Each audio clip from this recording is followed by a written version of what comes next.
จากข่าวพิธานิดหนึ่งนะครับที่บอกว่ามีแอร์โฮสเตสของสายการบินอินเดียยี่ห้อหนึ่งนะมีการลักลอบนำทองคำเข้าจากต่างประเทศนะครับโดยใส่ไว้ในร่างกายนะตรงไหนจุดไหนพิธาบอกไปเรียบร้อยแล้วนะครับอันเนี้ยนะครับก็คิดว่าเป็นเรื่องราวที่เกิดขึ้นอย่างต่อเนื่องเพราะว่าเมื่อสัปดาห์ที่ผ่านมานะเมื่อต้นสัปดาห์หรือปลายสัปดาห์โน้นเนี่ยนะครับก็มีข่าวนะว่าปัจจุบันครับเขาตรวจพบว่ามีการนำเข้าทองคำเถื่อนนะเข้าทองคำเถื่อนก็คือว่านำเข้าทองคำแบบไม่เสียภาษีเนี่ยเข้าไปที่ UAE เนี่ยหนักหนาสาหัสมากนะครับอันนั้นวางไว้แต่ว่าเมื่อปลายสัปดาห์ที่ผ่านมามีสำนักข่าวที่มีชื่อว่า Time of India นะหรือว่า TOI รายงานว่าธนาคารกลางอินเดียตัดสินใจย้ายทองคำจำนวน100 ตันจากสหราชอาณาจักรเนี่ยนะครับกลับไปไว้ในประเทศตัวเองละอันนี้ก็บอกว่าถือว่าเป็นการขนย้ายทองคำครั้งแรกในการนำทองคำที่ฝากไว้ในต่างประเทศกลับบ้านนะนับตั้งแต่ปี 2991 หรือปีพศ 2534 ต้นมาแล้วก็มีแผนที่นำทองคำในปริมาณที่ใกล้เคียงกันเนี่ยกลับเข้าประเทศอีกครั้งหนึ่งในอีกไม่กี่เดือนข้างหน้านี้หลายคนก็พยายามตั้งข้อสังเกตนะว่าเฮ้ยทำไมอยู่ๆนะครับอินเดียเนี่ยขนย้ายทองคำจากต่างประเทศกลับเข้าประเทศอินเดียกำลังส่งสัญญาณอะไรหรืออินเดียประเมินสถานการณ์ทางเศรษฐกิจของโลกแล้วว่าทุกพื้นที่บนโลกใบนี้นะครับอยู่ในภาวะที่ไม่น่าไว้วางใจนะล่าสุดก็คือสหรัฐอเมริกาเมื่อ2 สัปดาห์ที่ผ่านมาจำได้ไหมครับขายพันธบัตรเลยขายพันธบัตรไม่ได้นะครับไม่ได้เลยก็คือไม่มีประเทศไหนสนใจเขาไปซื้อนะครับอันนี้มันแสดงเห็นว่าเฮ้ยเขาไม่เชื่อมั่นในรัฐบาลสหรัฐแล้วเหรอหรือยังไงตัวเลขนี่มันเยอะเกินไปไหมอะไรต่อมีอะไรไหมนะครับอันนี้ก็คือเป็นข่าวเกลียวกราดไปทั่วโลกตลาดหุ้นวอลล์สตรีทนะครับวันนั้นเนี่ยวันที่บอกว่ามีการประกาศขายพันธบัตรแล้วขายไม่ได้เนี่ยครับหุ้นวอลล์สตรีทดำดิ่งลงขณะที่ยุโรปและสหรัฐอาณาจักรเองเนี่ยนะครับณเวลานี้สถานการณ์เศรษฐกิจก็ยังลุ่มๆดอนๆนะครับส่วนความขัดแย้งทางภูมิรัฐศาสตร์ก็ส่อเขาความรุนแรงเพิ่มขึ้นเรื่อยๆอินเดียอาจจะคิดนะครับว่าถ้าขืนยังฝากไว้กับอังกฤษอีกแหมถ้าอึกอักอะไรขึ้นมาจะต้องใช้แบบด่วนๆจะทำยังไงแล้วประเทศไทยล่ะครับมองประเด็นนี้ยังไงบ้างเรามีทองคำฝากไว้ที่ไหนบ้างและคิดว่าจะนำกลับมาเก็บไว้ในประเทศไทยหรือเปล่าอันนี้ว่ากันไปนะครับทีนี้กลับมาพูดถึงเรื่องของอินเดียแล้วนะครับเขามีการเลือกตั้งเสร็จสับเรียบร้อยรอประกาศผลอย่างเป็นทางการนะครับก็ปรากฏว่า IMF หรือกองทุนการเงินระหว่างประเทศคาดการณ์ว่าเศรษฐกิจของอินเดียในปีนี้เนี่ยจะโตได้มากกว่าจีนนะครับจีนเนี่ยนะครับบอกว่าจะโต 5% แต่ว่าอินเดียในปีนี้ IMF บอกว่าจะโต 6.8 โอ้โหนะทุกคนก็แบบอุ้ยขนาดนั้นเลยเหรอทั้งนี้ภายใต้การนำของนเรนทราโมดีนะครับที่กำลังจะก้าวขึ้นสู่ตำแหน่งนายกรัฐมนตรีเป็นวาระที่3จากการเลือกตั้งที่แม้ยังไม่มีการประกาศผลอย่างเป็นทางการแต่ก็รู้กันโดยทั่วไปแล้วว่าโมดีเนี่ยครับจะได้กลับมาสานต่อนโยบายของเขาอีกสมัยหนึ่งปัจจุบันเนี่ยอินเดียเป็นประเทศที่มีประชากรมากที่สุดในโลกแล้วนะครับก็คือ 1,400 ล้านคนเบียดแซงจีนเข้ามาตั้งแต่เมื่อกลางปี 2566นะครับซึ่งเป็นเรื่องที่ไม่ง่ายนักนะในการที่ขับเคลื่อนเศรษฐกิจสำหรับประเทศที่มีประชากรมากมายขนาดนี้และภายใต้สถานการณ์เศรษฐกิจโลกที่กำลังเป็นอยู่นะครับอย่างไรก็ตามนะโมดีเนี่ยท่านพิสูจน์ให้เห็นแล้วว่าท่านสามารถผลักดันอินเดียจากประเทศที่มีขนาดเศรษฐกิจนะครับอยู่ในท้ายๆของกลุ่มประเทศชั้นนำเนี่ยขึ้นมาอยู่ลำดับที่11ขึ้นมาอยู่ลำดับที่9และล่าสุดนี้ขึ้นมาอยู่ลำดับที่5นะครับในฐานะประเทศที่มีเศรษฐกิจใหญ่ที่สุดของโลกนะครับด้วยมูลค่า GDP ล่าสุดเนี่ยคือ 3.73 ล้านล้านดอลลาร์สหรัฐหรือว่าราว 136.15 ล้านล้านบาทไม่เท่านั้นนะครับโมดีบอกว่าหลังจากที่นะครับเขาขึ้นดำรงตำแหน่งนายกรัฐมนตรีอีกเนี่ยตอนที่เขาหาเสียงเขาบอกว่าอินเดียอยู่แค่นี้ไม่ได้อินเดียจะต้องไปอยู่ในลำดับที่3นะครับของประเทศที่มีเศรษฐกิจใหญ่ที่สุดของโลกนะครับแล้วก็ปรากฏว่าศูนย์วิจัยเศรษฐกิจและธุรกิจของอังกฤษหรือว่า CEBR ออกรายงานเลยครับระบุบอกว่าภายในปี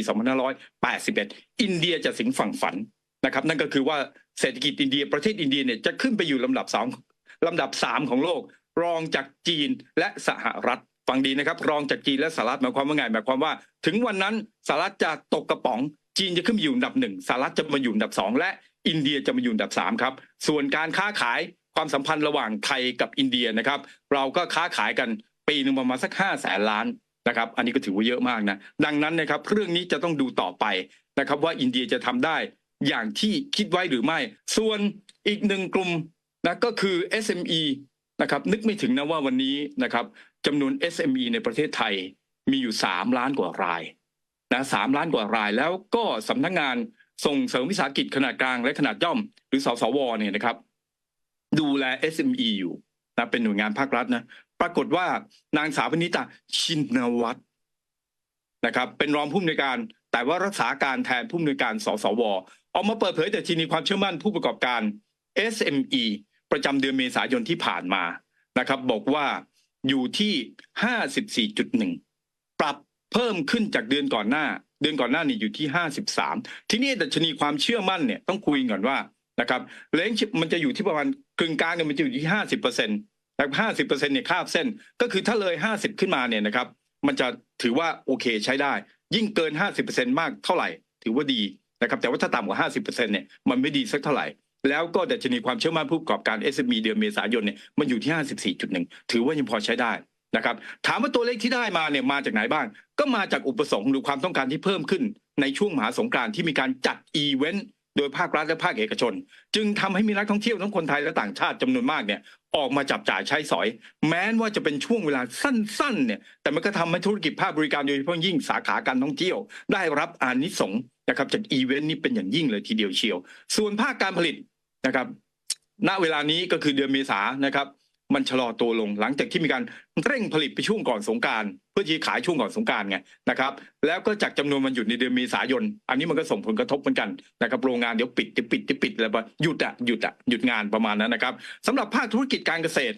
มันก็ชะลอตัวนะถามว่าชะลอตัวจากอะไรปัญหาความแปรปรวนของสภาพอากาศที่ส่งผลนะครับต่อผลผลิตทางการเกษตรนะครับทีนี้เขาก็ไปดูอีกบอกว่าอ่ะนอกเหนือจากเรื่องของนะครับนอกเหนือจากเรื่องของดัชนีนะครับ SME แล้วเนี่ยเขาก็ยังมีการไปสำรวจนะความต้องการของผู้ประกอบการ SME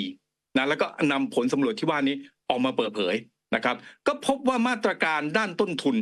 ยังคงเป็นสิ่งที่ผู้ประกอบการต้องการความช่วยเหลือมากที่สุดโดยเฉพาะยิ่งภาระด้านค่าไฟฟ้าที่มันเพิ่มสูงขึ้นทุกวันนี้ค่าไฟบ้านเราเท่าไหร่ครับ4.18 บาทนะ4.18 บาทเนี่ยนะครับบอกว่า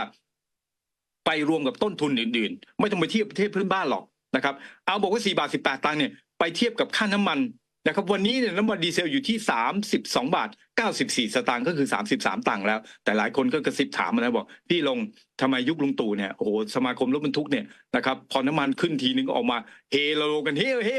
ตอนนี้เนี่ย33 บาทแล้วทุกคนนิ่งหมด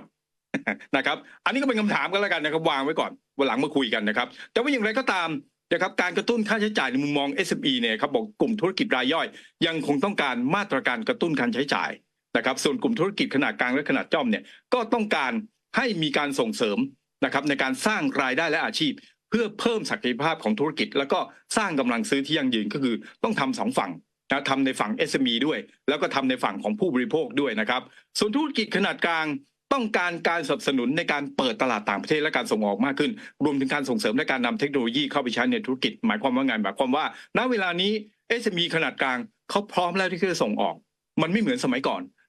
จำได้ไหมครับว่า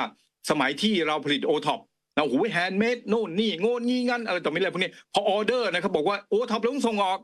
พอส่งออกปั๊บนะครับพอขายไปปุ๊บออเดอร์เข้ามาเจ๊งครับเรียบร้อยผลิตไม่ทันเพราะมันคือแฮนด์เมดนะครับเพราะฉะนั้นเนี่ยเรื่องนี้ต้องวางแผนแต่เข้าใจว่าถ้าสสว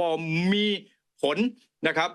สำรวจออกมาแบบนี้แล้วเข้าใจว่า SME ขนาดกลางของบ้านเราเนี่ยพร้อมที่จะส่งออกแล้วนะครับกระทรวงพาณิชย์พร้อมกับช่วยไหมนะอันนี้ก็จะจริงๆแล้วเนี่ยนะครับก็จะต้องมาดูกันว่านะครับพร้อมแล้วจริงหรือเปล่าแล้วก็สุดท้ายแล้วนะครับไปสำรวจตรวจสอบดูว่า SME ขนาดกลางเนี่ยพร้อมที่ผลิตเพื่อการส่งออกจริงแล้วหรือไม่นะครับอย่างไรก็ตามพอย้อนกลับมาดูรายละเอียดดัชนีต่างๆนะครับที่ได้จากผลสำรวจเนี่ยครับก็บอกว่าไปดูองค์ประกอบดัชนีที่ปรับตัวเพิ่มขึ้นนะก็จะมีด้านต้นทุนรวมต่อหน่วยอันนี้เพิ่มขึ้นกำไรเพิ่มขึ้นคำสั่งซื้อโดยรวมเพิ่มขึ้นนะครับส่วนระดับความเชื่อมั่นนะครับ SME SI รายสาขาเนี่ยปรากฏว่าภาคบริการปรับตัวดีขึ้นชัดเจนหลังจากที่มีการชะลอตัวลง2 เดือนต่อเนื่องนะครับก็ปรับตัวดีขึ้นในการท่องเที่ยวและธุรกิจที่เกี่ยวเนื่องเป็นหลักกับกลุ่มบริการอื่นๆนะครับยกเว้นการก่อสร้างที่ชะลอลงตามจำนวนวันหยุดที่รายงานกับภูมิลำเนาในภาคการค้านะครับก็คือกลุ่มการค้าแบบดั้งเดิมการค้าส่งกลุ่มซ่อมบำรุงยานยนต์ปรับตัวดีขึ้นชัดเจนจากการที่มีผู้ใช้บริการมากขึ้น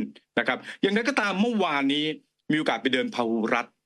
นะครับแล้วก็เดินเข้าร้านโน้นออกร้านนี้อะไรต่อมีอะไรสุดท้ายแล้วได้ไปคุยกันในห้างถามในห้างเป็นไงบ้างนะครับก็คือเป็นคนอินเดียในห้างเป็นไงบ้างโอ้โหขายแย่กว่าช่วงโควิดอีกพี่คนมันหายไปไหนหมดเนี่ยเงินมันหายไปไหนหมดนะครับกลุ่มนี้เนี่ยนะครับร้านผ้าพหุรัฐเนี่ย นะครับถ้าจะนับเขาว่าเป็น SME เนี่ยเขาก็เป็น SME นะแต่ไม่แน่ใจว่าเขามาอยู่ในสสวนะครับเขาเข้ามาอยู่ในบัญชีการที่ให้รัฐช่วยเหลือหรือไม่อย่างไรนะครับทีนี้ทั้งหมดเนี้ยนะครับเรากำลังจะบอกว่านะครับกำลังจะบอกว่าสุดท้ายแล้วเนี่ยณเวลานี้เนี่ยครับสถานการณ์นะครับของ SME ประเทศไทยเป็นอย่างไรบ้างนะครับก็ย้อนกลับไปที่พารากราฟแรกนะครับว่าจะดีไม่ดีอะไรอย่างไรแบบไหนเนี่ยนะครับแต่ว่า SME ต้องการความช่วยเหลือทางด้านต้นทุนโดยเฉพาะยิ่งเรื่องของค่าไฟนะครับดังนั้นเนี่ยสสวนะครับผอ.หรือว่าผู้อำนวยการนะครับนามสกุลชินวัตรก็คือคุณปณิตาส่งเสียงไปยังรัฐบาลแล้วนะครับว่า SME ในกำกับดูแลของสสวต้องการให้รัฐบาลลดค่าไฟถามว่าจะลดได้หรือไม่อันนี้ติดตามนะครับนี่ก็เรื่องที่สองสุดท้าย